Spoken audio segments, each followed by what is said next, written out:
Os valores são altos dessas contratações da nova diretoria do Corinthians, o presidente Augusto Melo. Primeiro nome aí, o zagueiro Félix Torres, do Santos Laguna do México, jogou a Copa do Mundo pelo Equador. Valor da contratação, 5 milhões e meio de dólares. O outro jogador que você destacou aí, o Rodrigo Garro, do Tajeres, contratação muito bem encaminhada, 6 milhões de dólares. A gente continua falando de mercado da bola, porque já antes de assumir, o presidente do Corinthians, Augusto Melo, tem prometido reforços grandiosos, importantes. E eu vou chamar de novo o Mendel Bidlovski para a gente entender aqui um pouco dessa matemática financeira, além dos nomes, né? Um nome muito interessante é o do Garro, que é muito bem visto no futebol argentino e já colocou foto com camisa dando aquela esperança, Mendel. Mas existe ainda uma questão financeira para ser olhada no Corinthians. Com certeza, Dani, os valores são altos dessas contratações da nova diretoria do Corinthians, do presidente Augusto Melo, que assume no dia 2 de janeiro do ano que vem. A gente está apurando, então vou passando aqui os nomes e os valores, a apuração da equipe da ESPN, com o nosso Raul Moura, Luciano Borges. Primeiro nome aí, o zagueiro Félix Torres. Corinthians acertando a contratação desse jogador do Santos Laguna do México, jogou a Copa do Mundo pelo Equador.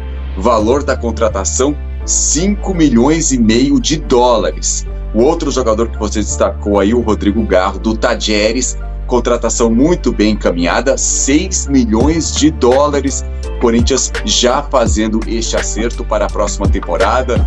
Você disse, o pai do Rodrigo Garro publicou nas redes sociais uma montagem, né, do jogador com a camisa do Corinthians. Então, contratação já bem encaminhada, valores altos. O Maicon, jogador do Corinthians, também tem contrato até o fim deste ano de empréstimo do Shakhtar Donetsk. O Corinthians acertou a prorrogação deste empréstimo até o fim de 2024, aí por 500 mil euros. Então, realmente, mais uma contratação também com valor alto. Já por outro lado, o Corinthians vai dispensando jogadores. O Cantillo já foi anunciado hoje como jogador do Júnior Barranquilla.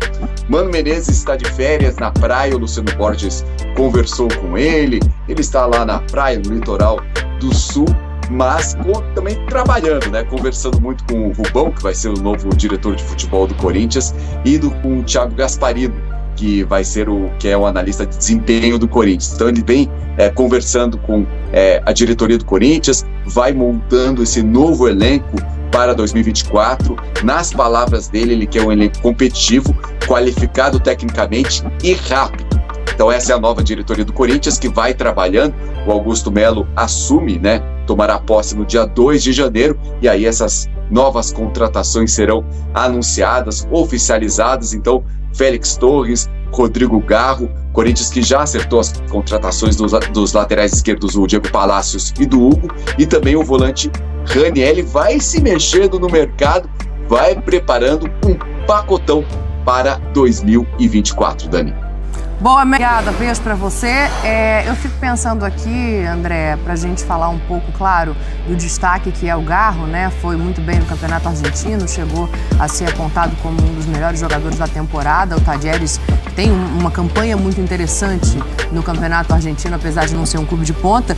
Eu fico pensando no quanto o Corinthians consegue balancear pressa com qualidade, porque o Pascoal fala uma coisa muito curiosa, né? Qualidade custa dinheiro. Até que ponto o Corinthians pode realmente abrir esse cofre pensando na temporada de 2024? O Garro é um jogador de meio de campo, que é um setor que o antigo Corinthians, pensando na forma como foi escalado o time em 2023, vai passar por uma mudança quase que total. Dois jogadores que vestiram a camisa do Corinthians ao longo dessa temporada, independentemente de terem jogado bem ou mal, eram vistos como peças importantes no elenco para o futuro até.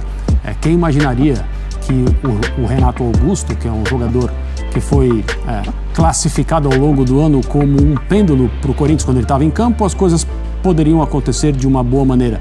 Quando ele não estava em campo, não havia esperança de qualquer coisa boa que o time pudesse fazer em termos ofensivos diante de qualquer adversário. Esses jogadores, o Juliano e o Renato Augusto, não fazem mais parte, não estão mais no clube.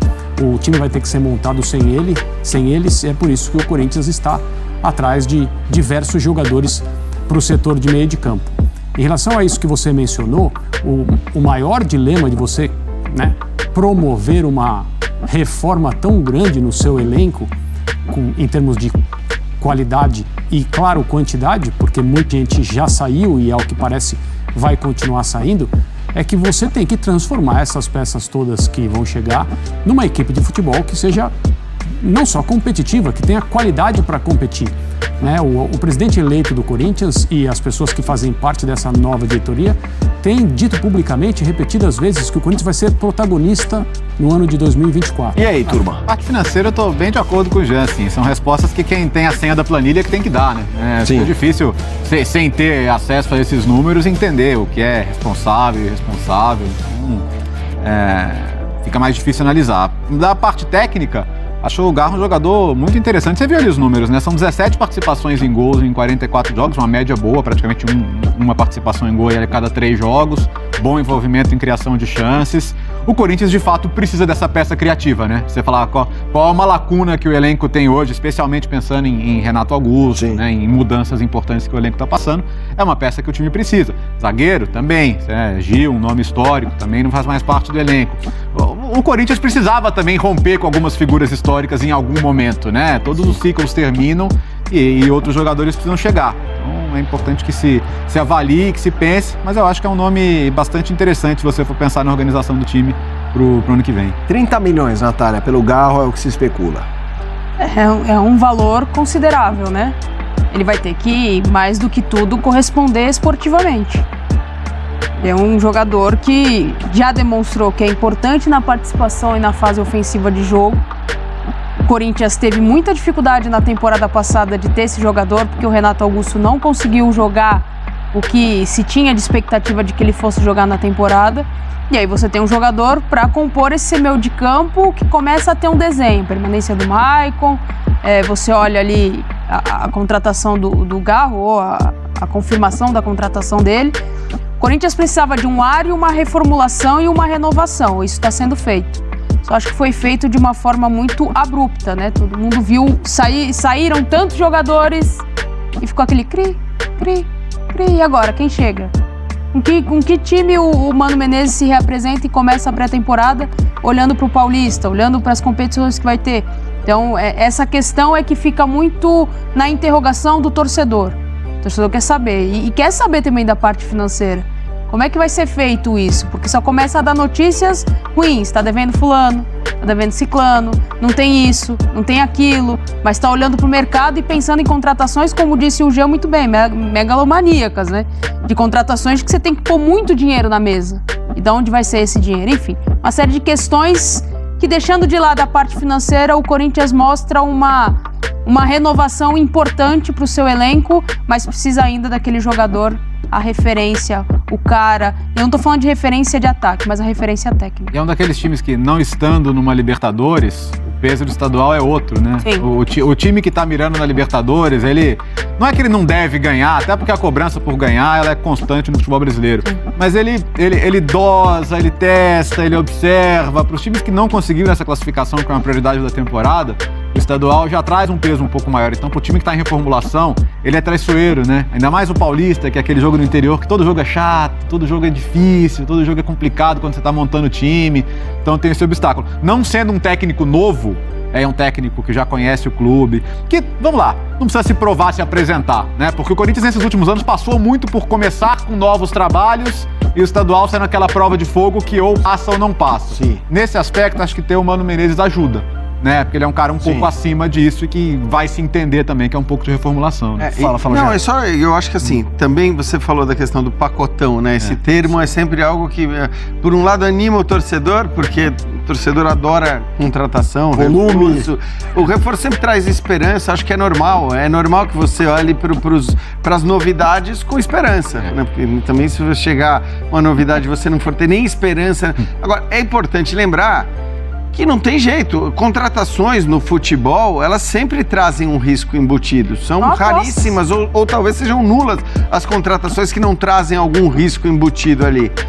Então, assim, é óbvio que quando você contrata um pacotão, você não vai ter 100% de acerto. E acho que isso também precisa estar claro, né? Que você vai se contratar 7, 8, não vão ser os 7, 8 que vão entrar e se encaixar como luva e tudo mais. Isso é normal, e até os trabalhos que a gente hoje elogia no futebol brasileiro, os trabalhos de gestão de futebol que a gente elogia no futebol brasileiro, se a gente for olhar, são trabalhos que também erram nas contratações. E até o verbo errar eu acho às vezes exagerado, porque, cara, você contrata com a esperança e com indícios de que aquele cara vai poder se encaixar no seu time, que ele tá bem fisicamente, que ele tem capacidade técnica e tudo mais, mas o futebol, ele depende de tantas coisas e muitas vezes esses caras acabam não dando certo. E isso certamente vai acontecer com um outro jogador do Corinthians, e por isso o Corinthians, acho que ele tem um caminho a ser traçado, que é um caminho mais longo do que, vamos pegar só os rivais paulistas, né? Do que, evidentemente, muito mais longo do que o Palmeiras, que está há tantos anos com o mesmo trabalho, que o São Paulo, que bem ou mal, acho que o São Paulo vive questões financeiras parecidas com a do Corinthians, mas tecnicamente, se a gente olhar para o que foi a temporada, para o título da Copa do Brasil, para as atuações nos seus melhores jogos, já traçou um caminho maior do que o Corinthians vai ter que traçar a partir do momento que resolveu dar uma guinada e mudar completamente. Então, acho que é preciso ter essa compreensão, que muitas vezes no futebol brasileiro o torcedor não tem. E eu tô falando do torcedor de todos os clubes, né? Aquele desejo do retorno imediato que muitas vezes não acontece.